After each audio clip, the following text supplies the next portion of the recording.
नमस्कार साथियों, स्वागत है आपका आईटीआई अपडेट गुरु चैनल में।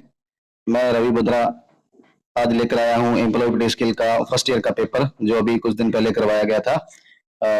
कुछ कारण की वजह से मैं क्लास में सॉल्व आउट नहीं करवा पाया, और जो पीडीएफ मैं अभी सॉल्व आउट करवाने जा रहा हूं। पहला प्रश्न है हमारा, गुणवत्ता को मापने के लिए कौन सा सूत्र सही है? गुणवत्ता को मापने के लिए कौन सा सूत्र सही है? ऑप्शन ए क्यू बराबर पी अपॉन ई, ऑप्शन बी क्यू बराबर क्यू अपॉन ई, ऑप्शन सी क्यू बराबर ई अपॉन पी, और ऑप्शन डी पी बराबर क्यू अपॉन पी। तो अधिकतर जो सही बिल्कुल सही उत्तर है वो है ऑप्शन ए, इसका सही उत्तर है। दूसरा प्रश्न है हमारा, पूरे देश या क्षेत्र के आर्थिक प्रदर्शन को मापने के लिए किसका उपयोग किया जाता है? किसका उपयोग किया जाता है? उपयोग किया था ऑप्शन बी, इसका सही उत्तर है option B, GDP, gross domestic product, Hindi में से कहते हैं सकल घरेलू उत्पाद। पूरे देश की आर्थिक व्यवस्था को मापने के लिए जो मापा जाता है वो उसे बोलते हैं सकल घरेलू उत्पाद, जीडीपी बोलते हैं, ग्रोस डोमेस्टिक प्रोडक्ट। प्रश्न नंबर 3 पे पहुंचते हैं हम। केजन का क्या अर्थ है? ऑप्शन दे रखा है आत्म अनुशासन, ऑप्शन बी निरोधक अनुसरण, ऑप्शन सी सुलझना, ऑप्शन डी निरंतर सुधार। तो जो इसका सही उत्तर होगा वो होगा ऑप्शन डी, निरंतर सुधार। बहुत सारे विद्यार्थियों ने इसे गलत कर रखा है। प्रश्न नंबर 4 पे पहुंचते हैं हम। प्रश्न नंबर 4 है, आधुनिक संचार का नवीनतम और प्रभावी साधन कौन सा है? आज का जो लेटेस्ट और प्रभावी जो साधन है उसके बारे में पूछा गया है। तो 4 ऑप्शन दे रखे हैं हमारे को। पहला ऑप्शन है रेडियो, दूसरा इलेक्ट्रॉनिक मेल, तीसरा फैक्स और चौथा टीवी। जो सही उत्तर है इसका इलेक्ट्रॉनिक मेल। सबसे ज्यादा लेटेस्ट और आधुनिक इसी चीज का इस्तेमाल किया जाता है। हमें कोई भी फैक्स वगैरह इसकी जरूरत इतनी नहीं पड़ती। सबसे ज्यादा जो फास्ट काम करता है वो है इलेक्ट्रॉनिक मेल। प्रश्न नंबर 4 पर पहुंचते हैं हम। प्रश्न नंबर 5, कौन सा शब्द बायोडाटा को रेफर करता है? कौन सा शब्द बायोडाटा को रेफर करता है? Option A call letter, option B job विवरण, ऑप्शन सी जॉब आवेदन पत्र, ऑप्शन डी करिकुलम वाइटी। जो सही उत्तर होगा वो होगा ऑप्शन डी, करिकुलम वाइटी। मैंने कई बार क्लास में बता भी रखा है। प्रश्न नंबर 6 पर चलते हैं। एसएमएस भाषा में बीटीडब्ल्यू का क्या मतलब है? बीटीडब्ल्यू, इसमें ऑप्शन 4 दे रखे हैं। ऑप्शन है option A by the web, option B by the way, option C by the word, option D by the work. जो सही उत्तर है बिल्कुल ऑप्शन बी है, बाय द वे। प्रश्न नंबर 7 पर चलते हैं। पीपीटी से क्या तात्पर्य है? पीपीटी की फुल फॉर्म पूछी गई है। 4 ऑप्शन दे रखे हैं यहाँ पे। Point to point protocol, option B point by point protocol, option C point in point protocol, और ऑप्शन डी दे रखा है हमारे को कोई भी नहीं। सही उत्तर है option A, point to point protocol.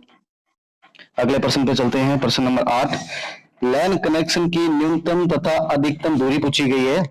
न्यूनतम दूरी है इसमें ऑप्शन ए दे रखा है 0 से 1 किलोमीटर, ऑप्शन बी 1 किलोमीटर से 10 किलोमीटर, ऑप्शन सी 10 किलोमीटर से 1000 किलोमीटर, और ऑप्शन डी दे रखा है 1000 किलोमीटर से भी ऊपर। तो सही उत्तर है वो है ऑप्शन ए, 0 से 1 किलोमीटर दे रखा है। कुछ विद्यार्थियों को मैंने बुक में देखा था वो गलत कर रखा है, 1 किलोमीटर से 10 किलोमीटर। जो सही उत्तर है वो आप ऑप्शन ए कर लेना, 0 से 1 किलोमीटर इसका बिल्कुल सही उत्तर है। प्रश्न नंबर 9 पे चलते हैं। निम्न में से कौन सा आउटपुट डिवाइस है? आउटपुट डिवाइस के बारे में पूछा गया है। ऑप्शन ए बारकोड रीडर, नहीं ये भी इनपुट डिवाइस है। ऑप्शन बी माइक, माइक से आवाज जाती है, ये भी इनपुट डिवाइस है। ऑप्शन सी प्लॉटर, और ऑप्शन डी दे रखा है कीबोर्ड। प्लॉटर जो प्रिंटर होते हैं बड़े वाले, जिससे फ्लेक्स प्रिंटर प्रिंटिंग मशीन वगैरह की जाती है, उसी को प्लॉटर बोलते हैं। तो सही आंसर है ऑप्शन डी, यह आउटपुट डिवाइस है, बाकी तीनों की तीनों इनपुट डिवाइस है। प्रश्न नंबर 11 पे चलते हैं। इनमें से कौन सी बाहरी मेमोरी नहीं है? बाहरी मेमोरी नहीं है उसके बारे में पूछा गया है। Option A pen drive, option B DVD, option C joystick, option D CD. Pen drive भी बाहरी मेमोरी है, डीवीडी भी बाहरी मेमोरी है, सीडी भी बाहरी मेमोरी है। जो ऑप्शन सी है जॉयस्टिक, यह बाहरी मेमोरी नहीं है। सही उत्तर होगा ऑप्शन सी। अगला प्रश्न है, MICR का उपयोग अधिकतर कहाँ होता है? MICR की फुल फॉर्म होती है magnetic ink character reader, option A दे रखा है bank, option B railway, option C परीक्षा की कॉपी जांचने के लिए, ऑप्शन डी उपरोक्त सभी। प्रश्न यह पूछा गया है, हालांकि सभी में यूज होता है, लेकिन MICR का उपयोग अधिकतर कहाँ होता है? अधिकतर बैंक में होता है। जब हम बैंक में जाते हैं तो हम पासबुक वगैरह जो भी हम प्रिंटिंग वगैरह लेते हैं, वहां पे MICR magnetic ink character reader का ही उपयोग किया जाता है। ऑप्शन ए इसका सही उत्तर है। उपरोक्त सही सभी नहीं आंसर होगा, ठीक है। ऑप्शन ए ही इसका सही उत्तर होगा। अगला प्रश्न पे चलते हैं। वेतन भुगतान की दर पूछी गई है। वेतन भुगतान की दर क्या होगी? वेतन भुगतान की जो दर है, इसमें ऑप्शन दे रखे हैं प्रति घंटा, ऑप्शन बी प्रतिदिन, ऑप्शन सी साप्ताहिक और ऑप्शन डी मासिक। बहुत सारे बच्चों ने मासिक कर रखा है, कुछ बच्चों ने साप्ताहिक भी कर रखा है, जबकि इसका सही उत्तर प्रति घंटा के हिसाब से। सही उत्तर है ऑप्शन ए प्रति घंटा। यदि हम 8 घंटे से ज्यादा काम करते हैं तो हमें बोनस के रूप में और भी ज्यादा रुपए मिलते हैं। तो सही उत्तर है प्रति घंटा। अगले प्रश्न पे चलते हैं। स्वोट विश्लेषण में एस निम्न में से किसके उपयोग के लिए प्रयोग किया जाता है? Option A success, option B strength, option C survey, option D service. जो सही उत्तर है वो है स्वोट विश्लेषण में एस निम्न में से किसके उपयोग के लिए किया जाता है? सही उत्तर है ऑप्शन बी सर्वे। अगले प्रश्न पे चलते हैं। भूकंप को मापने के लिए किसका प्रयोग किया जाता है? भूकंप को मापने के लिए, भूकंप को मापने के लिए सिस्मोग्राफ का प्रयोग किया जाता है। ऑप्शन बी इसका सही उत्तर है, ऑप्शन बी।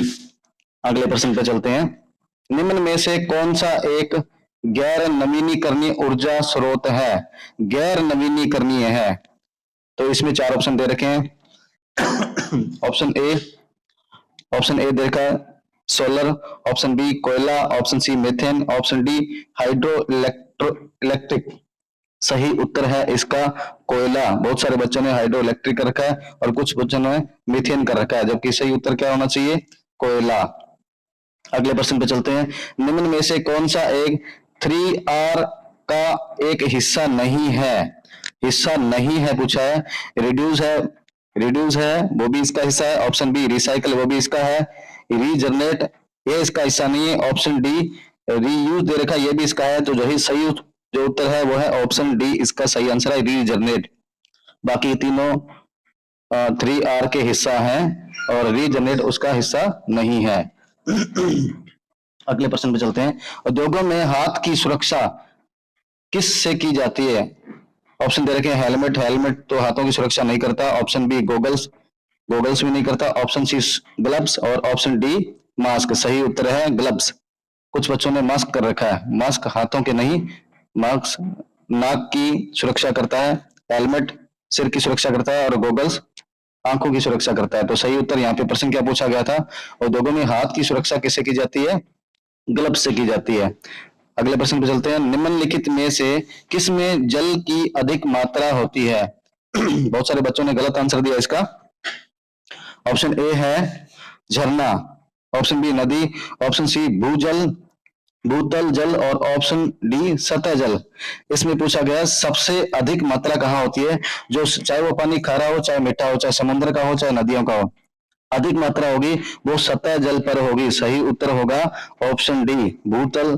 हम नहीं कह सकते क्योंकि कहीं कहीं पानी है, कहीं कहीं नहीं है, ठीक है। सतह जल पर सबसे ज्यादा अधिक मात्रा में पानी मिलेगा। सही उत्तर होगा सतह जल। प्रश्न नंबर 19 पे चलते हैं। फेस टू फेस कम्युनिकेशन में टोन ऑफ वॉइस कितना प्रतिशत होता है? यह बहुत बार क्वेश्चन ये आ चुका है। जिसका सही उत्तर है ऑप्शन बी 38%। यदि यहाँ बॉडी लैंग्वेज के बारे में पूछ लिया जाता तो वहां पे हम 55% कहते, लेकिन यहाँ पे face to face tone of voice के बारे में पूछा गया है और यह प्रश्न बार बार पूछ लिया गया, फिर भी बच्चों ने गलत किया है। सही उत्तर है इसका ऑप्शन बी 38%। अगले प्रश्न पे चलते हैं। निम्न में से कौन सी कार्डिनल संख्या है? बहुत ही आसान प्रश्न है और कितनी बार आ चुका है। निम्न में से कौन सी कार्डिनल संख्या है? तो कार्डिनल संख्या है, कार्डिनल मतलब संख्या बल में, और जो ऑर्डिनल होती है वो होती है क्रम सूचक में, जो पोजीशन को दर्शाए। यहाँ पे कार्डिनल संख्या पूछी गई है, तो जो कार्डिनल संख्या है वो है ऑप्शन डी 1, ठीक है। अगले प्रश्न पे चलते हैं। कोई इसके बाद पार्ट बी शुरू होता है। इसके 5 प्रश्न आपको दिए गए थे। 5% में इसमें आपको ऑप्शन नहीं दिया गया है, इसको आपने अपने मन से लिखना है। वन वर्ड आंसर है ये। पहला प्रश्न है, कोई 3 इनपुट डिवाइस लिखो। आप कोई भी 3 इनपुट डिवाइस बता सकते हो, कीबोर्ड है, माइक है, माउस है, कोई भी 3 इनपुट डिवाइस के बारे में आप नाम लिख सकते हो। दूसरा पूछेगा 1 जीबी में कितने बाइट्स होते हैं।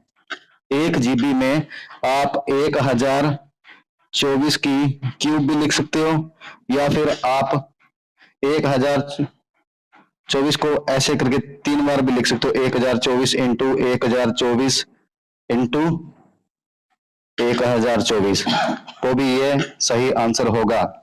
आपको पूरा मल्टीप्लाई करने की जरूरत नहीं है, ठीक है। अगला प्रश्न है, HTML का पूर्ण रूप लिखो। HTML की फुल फॉर्म पूछी गई है, हाइपर टेक्स्ट मार्कअप लैंग्वेज। सही उत्तर है hyper, HYPERTEXT, text markup, MARKUP markup language, LANGUAGE। Spelling गलत हो तो भी कोई बात नहीं, आपका आंसर आप हिंदी में भी लिख सकते हो। इसके बाद हमारा प्रश्न बचता है लास्ट, एक एक्सेल शीट में क्षैतिज रेखा पूछी गई है। क्षैतिज रेखा को क्या कहा जाता है। क्षैतिज रेखा पूछी गई है, ना कि लंबवत। लंबवत इसे बोलते हैं, और जो क्षैतिज होती है वही होती है। अब ये क्षैतिज पूछी गई है तो इसे, इसका सही आंसर है पंक्ति। पंक्ति, आप रो भी लिख सकते हो, लाइन भी लिख सकते हो, ठीक है। तो ये हमारा पेपर सोल्व आउट हो चुका है। अगला पेपर फिर आपको कल होगा। तब तक के लिए all the best, thank you so much.